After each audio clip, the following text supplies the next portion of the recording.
Hey, here's a quick little video of a homemade torch that I made that's going to be the heart of my upcoming forge project.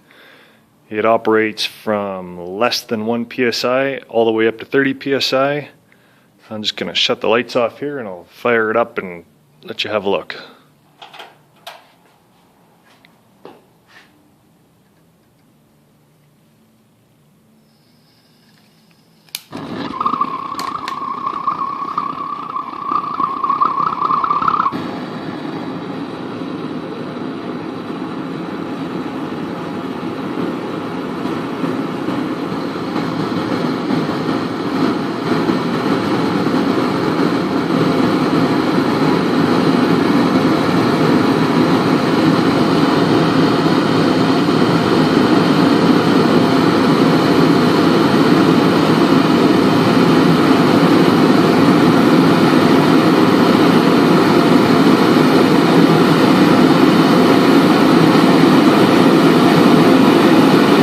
PSI.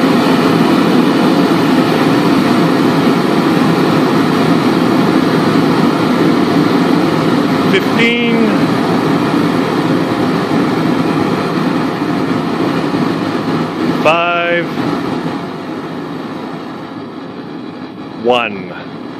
That should be enough to melt stuff.